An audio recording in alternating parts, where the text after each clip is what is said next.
قومہا، ہدہد قوم سبا کی سیاسی اور مذہبی حالت کو ذکر کر رہا ہے۔ سیاسی حالت کو ذکر کیا، اس کے بعد ان کی مذہبی حالت کو ذکر کیا۔ میں نے پایا ہے اس بلقیس کو وقومہا اور اس کی قوم کو یسجدون للشمس من دون اللہ، جو سجدہ کرتے ہیں سورج کا اللہ کو چھوڑ کر۔ سورج کو مسجود بنایا گیا اور من دون اللہ کا اطلاق سورج پہ ہوا جی۔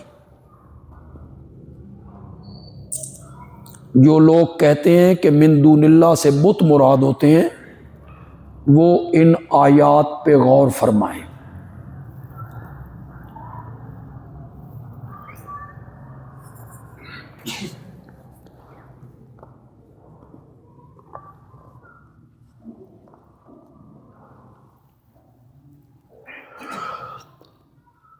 نبی اکرم صلی اللہ علیہ وسلم کا ایک بڑا مشہور ارشاد ہے،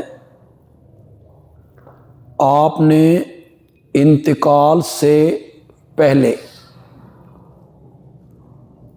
فرمایا لعن اللہ الیہود والنصارى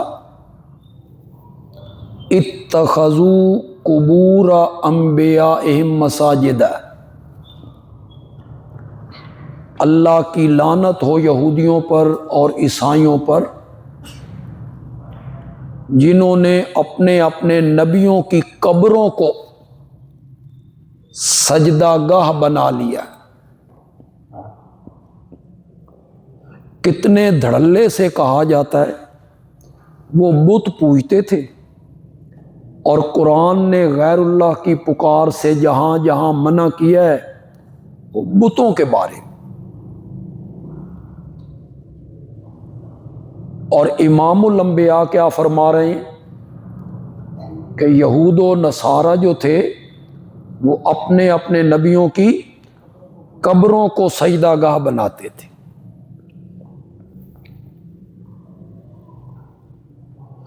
بندہ ایسے لوگوں سے پوچھے، اگرچہ ایسے لوگوں کو مخاطب بھی نہیں کرنا چاہیے جو اتنے ڈھیٹ پن کا مظاہرہ کریں اور واضح چیزوں کا انکار کرتے پھریں، لیکن ایسے لوگوں سے پوچھئے گا کہ نبی اکرم صلی اللہ علیہ وسلم ان کی بعثت ہوئی، تشریف لائے مکے میں، آپ کی دعوت یہ تھی کہ لوگوں بت نہ پوجا کرو، نبیوں ولیوں کی قبریں پوج لیا کرو۔ یہی سکھایا ہے میرے نبی نے۔ آج کتنی ڈھٹائی سے لوگوں کو کہتے ہو وہ بت پوجتے تھے، اس سے منع کیا گیا ہے، ہم نبیوں ولیوں کی قبروں کو سجدے کرتے ہیں، مرادیں مانگتے ہیں، وہ ایتے ہم پر کیسے فٹ ہو گئیں؟ تو آپ کی دعوت یہی تھی کہ بت نہ پوجو، نبیوں ولیوں کی قبریں پوج لیا کرو۔ یہ دعوت تھی آپ کی۔ اللہ کا ڈر کیجئے، خوف رکھیے اللہ کا اپنے دل میں۔ مساجد کا ایک معنی ہے سجدہ گاہ، اور ایک مساجد کا معنی مسجد، مسجد کی جمع مساجد۔ اتخذوا، انہوں نے بنا لیا، انہوں نے بنا لیا اپنے اپنے نبیوں کی قبروں کو مسجد۔ کیا معنی؟ جو کام مسجد میں کرنے تھے وہ کام انہوں نے بزرگوں اور نبیوں کی قبروں پر کیے، انہوں نے قبروں کو مسجدیں بنا لیا۔ پختہ بنانا تھا مسجد کو، پختہ بنایا قبروں کو، روشن کرنی تھی مسجدیں، روشن کیا قبروں کو، غلاف چڑھانا تھا بیت اللہ پر، اس کے مقابلے میں چادریں چڑھائیں قبروں پر، چومنا تھا حجر اسود کو، اس کے مقابلے میں چوکھٹوں کو چوما گیا، جالیوں کو چوما گیا۔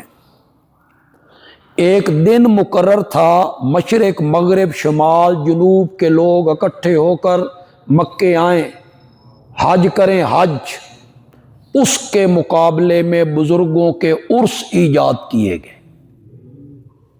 سال کے بعد لوگ نیت کر کے آئیں کہ ہم فلاں بزرگ کی قبر پر جا رہے ہیں، ان کا عرس منانے۔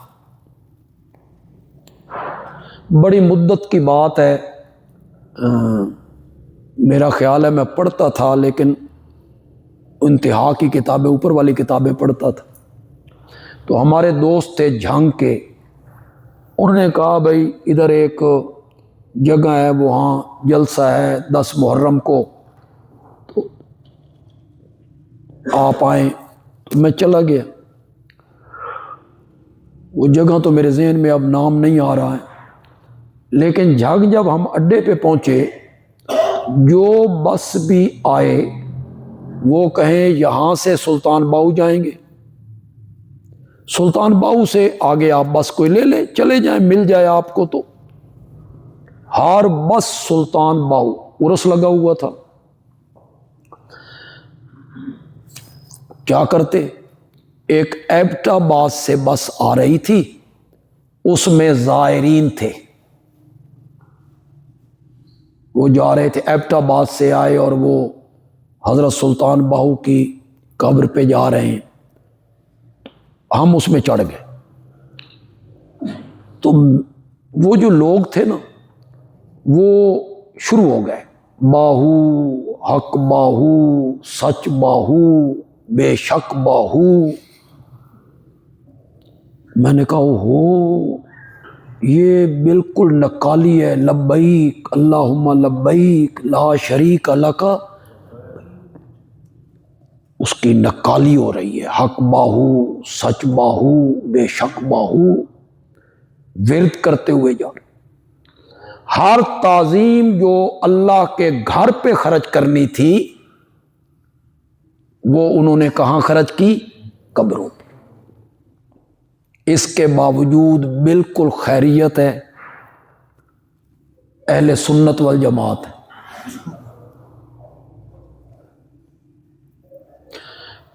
کوئی فوجی ملازم تھا گھر سے دور، پیچھے سے اس کا نوکر ملنے چلا گیا۔ نوکر جب گیا تو اس فوجی نے پوچھا بھائی خیریت تھی گھر میں؟ اس نے کہا جی بالکل گھر میں سب خیریت تھی، سب ٹھیک تھے الحمدللہ۔ تھوڑی دیر کے بعد کہتا ہے باقی تو سب خیریت ہے، وہ آپ کی جو کتیا تھی نا، جس سے آپ بڑا پیار کرتے تھے، وہ مر گئی۔ اس نے کہا میری کتیا مر گئی ہے؟ اس کو کیا ہوا؟ ہڈی گلے میں پھنسی، مر گئی۔ اس فوجی نے کہا ہم تو اس کو ہڈی ڈالتے ہی نہیں تھے، دودھ پلاتے تھے، نرم گوشت کھلاتے تھے، یہ ہڈی کہاں سے کھا لی؟ اس نے کہا وہ جو آپ کی اونٹنی تھی نا، وہ مر گئی تھی، اس کی ہڈیاں پڑی تھی، ایک ہڈی اس نے کھائی۔ اس نے کہا میری اونٹنی بھی مر گئی؟ اس نے کہا اونٹنی بھی مر گئی ہے، باقی سب خیریت ہے۔ اس نے کہا اونٹنی کیسے مر گئی؟ وہ پہاڑ سے پتھر لاد کے لانے تھے، اس کو داغ پڑ گئے، اس وجہ سے مر گئی۔ پتھر کس کے لیے؟ مکان تو میں بنا کے آیا تھا۔ وہ جی آپ کے ماں باپ دونوں مر گئے تھے، ان کی قبریں بنانی تھی، تو اس کے لیے پتھر لانے تھے۔ اس نے کہا میرے ماں باپ بھی مر گئے؟ اس نے کہا ماں بھی مر گئی، ابا بھی مر گئی، باقی سب خیریت ہے، باقی سب خیریت ہے۔ اس نے کہا میرے ماں باپ کو کیا ہوا؟ میں تو اچھا بھلا چھوڑ کے آیا تھا۔ اس نے کہا وہ جو کوٹھی آپ بنا کے آئے تھے نا، اس کے نیچے بیٹھے تھے، دھڑام کر کے کوٹھی گری، اور دونوں نیچے آ کے مر گئے۔ اس نے کہا میری کوٹھی بھی گر گئی، اس نے کہا کوٹھی بھی گر گئی، کتیا بھی مر گئی، اونٹنی بھی مر گئی، ماں بھی مر گئی، باپ بھی مر گیا، کوٹھی بھی گر گئی، باقی سب خیریت۔ ہر تعظیم اللہ کے گھر کی قبروں پر خرچ کر دی اور باقی سب خیریت۔ اہل سنت والجماعت ہیں، پکے مومن اور مسلمان۔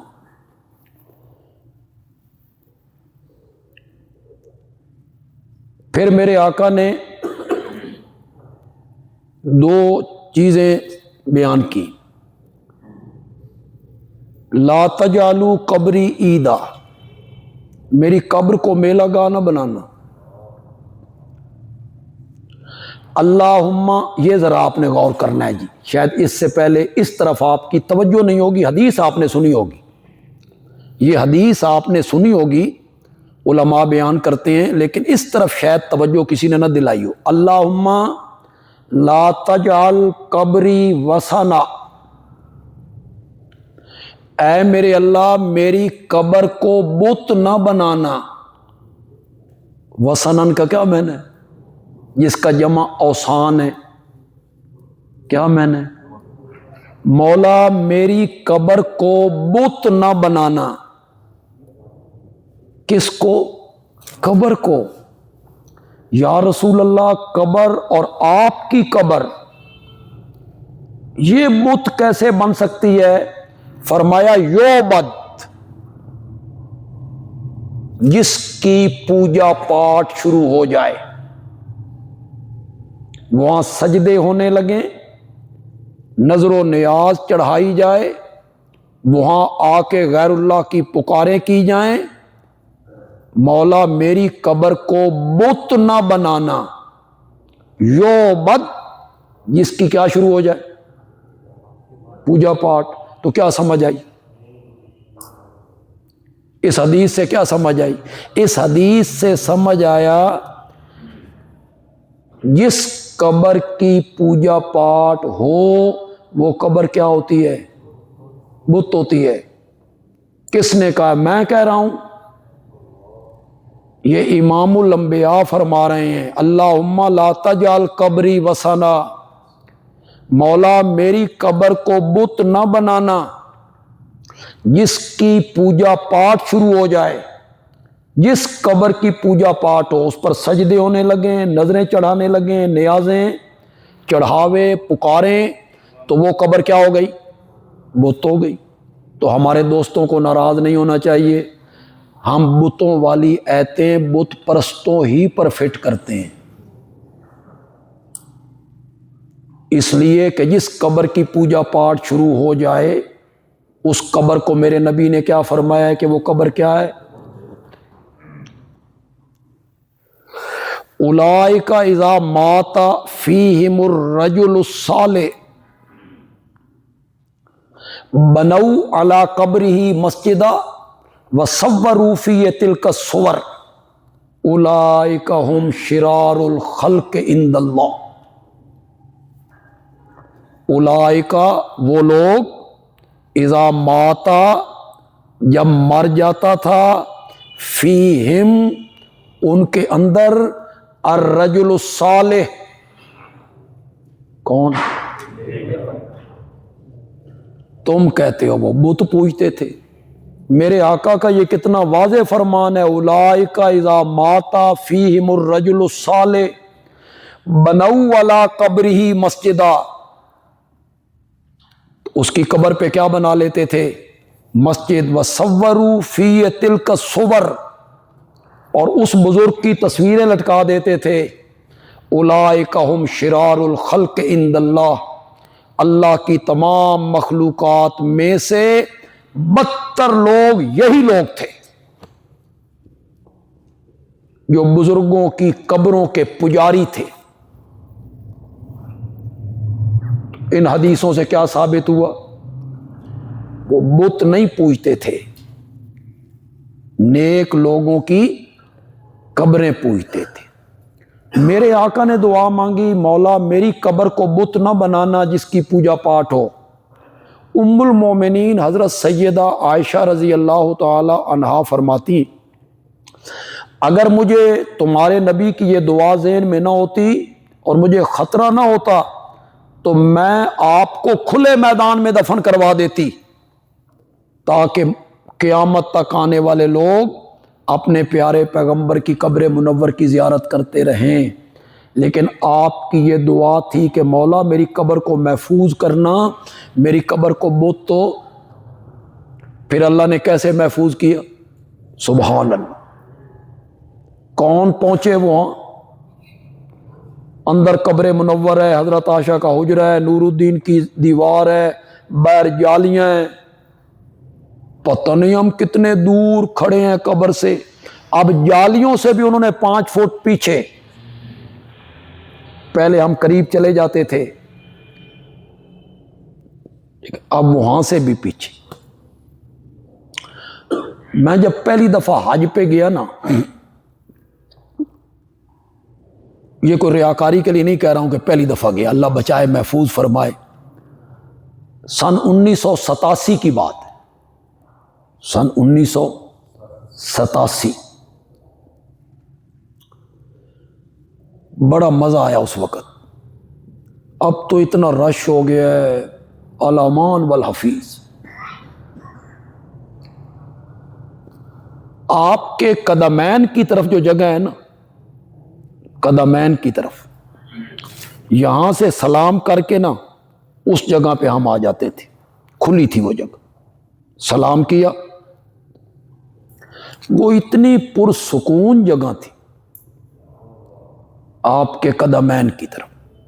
ہم وہاں بیٹھ کے قرآن پڑھتے رہتے، نفل پڑھتے رہتے۔ دوسری دفعہ مجھے جانے کا اتفاق ہوا تو میرے ذہن میں وہی تھا بھئی سلام پڑھ کے، تو میں نے سلام عرض کر کے یوں آگے گیا تو وہاں الماریاں رکھی ہوئی، قرآن پاک رکھنے کی الماریاں رکھی ہوئی ہیں، وہ رستہ بند ہے۔ اب کیا کرو؟ سامنے دروازے سے باہر نکلو، دوسرے دروازے سے پھر مسجد میں آؤ، تھوڑا علاج یہی۔ میں نے پوچھا بھئی یہ کیا ہوا؟ انہوں نے کہا جی پاکستانیوں نے قبر کا طواف شروع کر دیا، ادھر سے آتے داخل ہو کے ادھر سے جاتے پھر طواف کر۔ انہوں نے کہا یہ رستہ ہی بند کرو، انہوں نے رستہ بند کر دیا، پھر ادھر سے کھلا تھا، پھر بعد میں ان کے کرتوتوں کی وجہ سے انہوں نے اس طرف کا رستہ بھی بند کر دیا کہ یہ کوئی کرتوت کریں گے۔ یہ وہاں بیٹھ جاتے، پھر چومتے چاٹتے، چومو چٹو پارٹی ہے نا، جتنے کوئی جھنڈے نظر آئے بس ان کا یہی کام رہ گیا۔ کبھی کسی کے ہاتھ کو چومیں گے، کبھی پاؤں چوم رہے ہیں، کبھی ماتھا چوم رہے ہیں، کبھی سر چوم رہے ہیں، کبھی جھنڈے۔ ہمارے ایک بزرگ تھے، وہ کہتے ہیں میں اس جگہ پہ گیا نا تو ایک شرطے نے دیکھا، اس نے شرطے نے کہا بے پاکستانی ہیں اتھے جا رہا کوئی کرتوت اس کرنا، تو اسے ہمارے بزرگ کو بھی سمجھ آ گئی بھئی یہ شرطہ نا، اب اسے عربی نہیں آتی، اسے بتائے تو کہتا ہے اور میرے ذہن میں نہیں آیا۔ میں نے کہا شیخ ان الشرک لظلم عظیم، اس آقا بیٹھا رہے، اس کو سمجھ آ گئی بھئی یہ بندہ جو ہے نا یہ موبائل، اللہ نے ایسا محفوظ کیا قبر منور کو، کوئی وہاں نہیں پہنچ سکتا۔ یہ جالیاں ہیں ان کے باہر، اب انہیں بھی ہاتھ کو نہیں لگانے دیتا، اب اس سے بھی انہوں نے 6 فٹ پیچھے کر دیا، سب کو پیچھے ہٹ جاؤ، 6-7 فٹ پیچھے ہٹو، جالیوں کو بھی ہاتھ لگانے کی اجازت نہیں۔ میرے والد صاحب فرماتے تھے میں جب حج پہ گیا تو ایک ملک بندیال کا میرے ساتھ تھا، وہ دوسرے عقیدے کا تھا، تو مجھے کہتا ہے مولوی جی کتھے بندیال تے کتھے مدینہ، روز روز نہیں آیا جاتا، جالی تے چمڑی ہے۔ میں اسے سمجھاتا یہ ٹھیک نہیں ہے، جائز نہیں ہے، شریعت میں جائز نہیں۔ اسے کہا تسی وہابی ہو جالی چومنے۔ ایک دن صبح کی نماز کے بعد مجھے کہتا ہے آپ کمرے میں جائیں، میں آج جالی چوم کے آؤں گا۔ والد صاحب کہتے ہیں میں نے شرطے کو عربی میں کہا بھئی آندہ پہ ہی ذرا خیال کریں۔ میں چلا گیا کمرے میں، تھوڑی دیر کے بعد ملک صاحب آئے، رنگ اڑا ہوا، چہرہ اترا ہوا۔ میں نے کہا ملک صاحب خیر ہے؟ تو کہتا ہے اتھے بھی سارے تیرے مذہب والے رہندے اتھے بھی سارے تیرے عقیدے والے رہندے۔ تو ہم نے یہ دلائل دے دیے جی قرآن پاک کی آیتوں کے ساتھ کہ کن کن کو الہ بنایا گیا، معبود بنایا گیا، پکارا گیا، انبیاء کو، علماء کو، پیروں کو، فرشتوں کو، جنات کو، سورج کو، حضرت ابراہیم کی قوم ستاروں کو، ذہن میں حضرت ابراہیم کی قوم ستاروں کو، انہیں معبود بنایا گیا۔ اب ہم اصل مسئلے کی طرف آ رہے ہیں جی، جس کے لیے ہم اتنی تمہید باندھ کے لائے ہیں جی۔ 2-3 گھنٹے کی ہم نے تمہید باندھی ہے جی، اس کی اہمیت بتائی۔ مسئلہ الہ،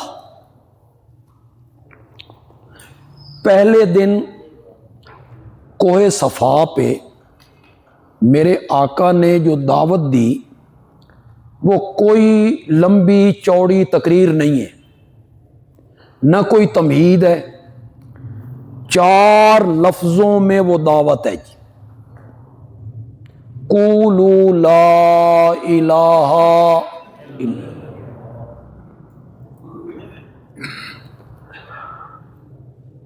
آپ انشاءاللہ سیرت کی کتابیں پڑھیں گے، عملی زندگی میں قدم رکھیں گے، میرا خیال ہے کہ میرے آقا کی کوئی تقریر 7-8 منٹ سے زیادہ نہیں، کوئی خطبہ۔ حجۃ الوداع کا خطبہ بڑا تفصیلی ہے، کتنا ہے؟ یہ ہمارے ہاں رواج ہے 3-3 گھنٹے تقریر کرو، 2-2 گھنٹے تقریر کرو، گھنٹہ تقریر کرو، تمہید باندھو، کوئی ادھر کی کوئی ادھر کی، ورنہ وہاں کیا ہے؟ خیر الکلام ما قل و دل، بہترین کلام وہ ہے جو قلیل ہو اور مدلل۔ عقل مند خطیب وہ ہے، یہ حدیث ہے جی، حدیث، عقل مند خطیب وہ ہے جس کی جمعے کی نماز خطبے سے زیادہ ہو جی، جمعے کی نماز خطبے سے، جمعے کی نماز میں زیادہ ٹائم لگے، خطبے میں اتنا ٹائم نہ لگے۔ چلو آپ جمعے کی نماز 8 منٹ کر لیں، 10 منٹ کر لیں، اس کے اندر وہ خطبہ ہونا چاہیے جو آپ دیا کرتے تھے، اس میں احکام بھی ہوتے تھے، فوجیں روانہ کرنا ہوتی تھیں، کچھ فوجیں چلی گئی ہیں ان کے حالات بھی بتانے ہوتے تھے آپ نے۔ ہم نے تو ایک خطبہ رٹا رٹایا پڑھنا ہے نا، جو ہم جمعے پہ خطبہ پڑھتے ہیں، اس میں کیا ہے؟ اللہ کی حمد و ثنا، نبی پاک پر درود، مومنوں کے لیے دعا، اور یہ خطبہ ہے۔ اس میں لمبا چوڑا خطبہ پڑھنا، آگے بڑے بیٹھے ہیں علامہ جلال الدین سیوطی دے پتر، جو آگے بیٹھے ہیں لوگ لگے ہوئے ہیں وہ لمبے خطبے پڑھنے میں۔ اللہ کی حمد و ثنا، نبی پاک پہ تحفہ درود، صحابہ کا ذکر، مومنوں کے لیے کیا کرنی ہے؟ تو اللہ تے خیر، یہ مختصر سا خطبہ ہے۔ تو خطبہ کم ہو، نماز اس سے کیا ہو؟ زیادہ۔ پہلے دن جو آپ نے خطبہ دیا کوہ صفا پہ، اس کے 4 لفظ ہیں، قولوا لا الہ الا۔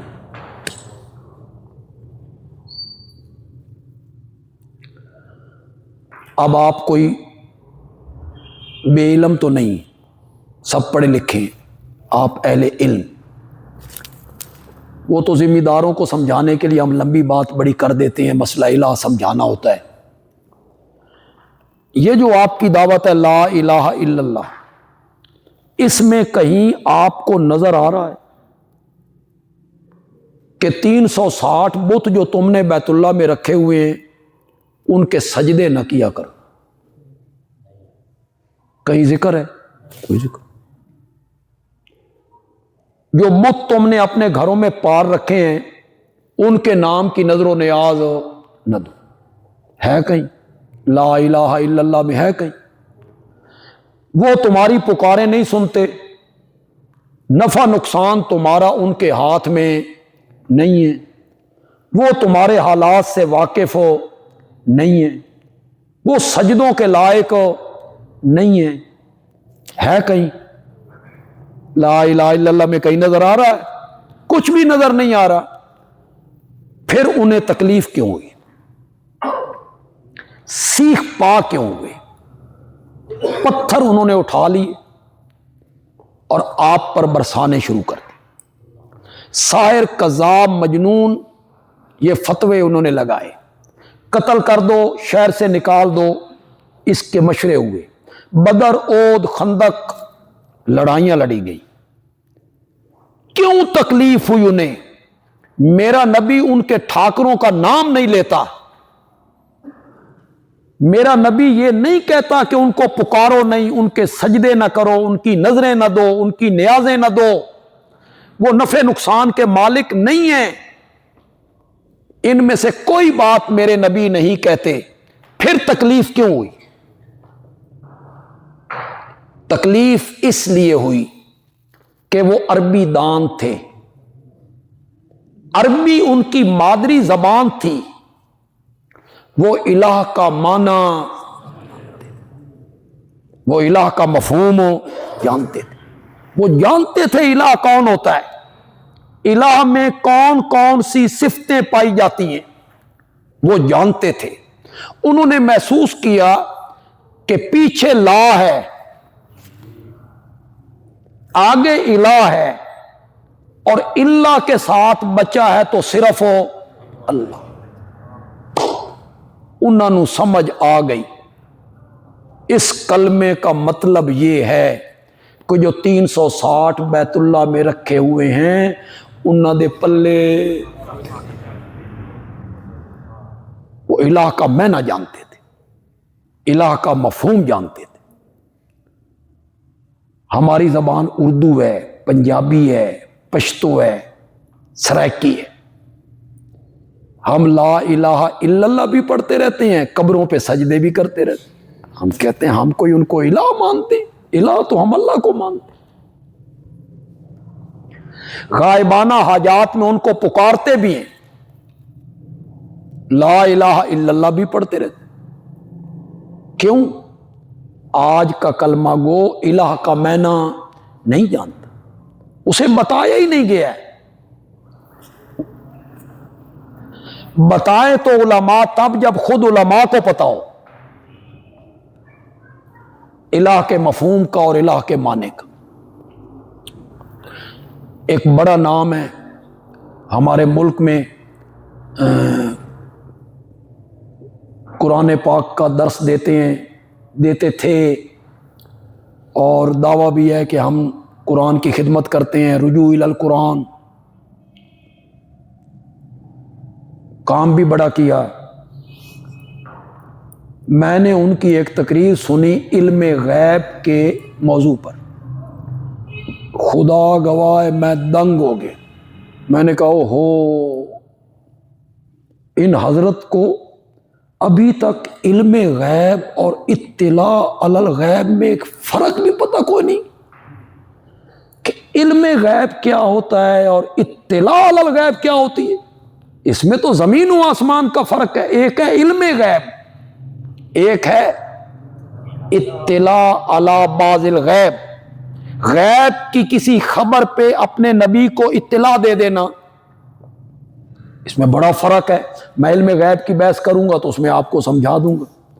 تو وہ کہتے تھے یہ بریلوی دیوبندیوں کا جو اختلاف ہے نا، یہ صرف لفظوں کی تعبیر ہے. بریلوی اس کو علم غیب کہہ دیتے ہیں، دیوبندی اطلاع علی الغیب کہہ دیتے ہیں. میں کہ واہ، مزہ آیا قرآن دانی دا، مزہ آیا جی قرآن فہمی کا. بڑا قرآن آپ نے سمجھا ہے. تو جب خود الہ کا میں نہیں پتہ نہیں لوگوں کو،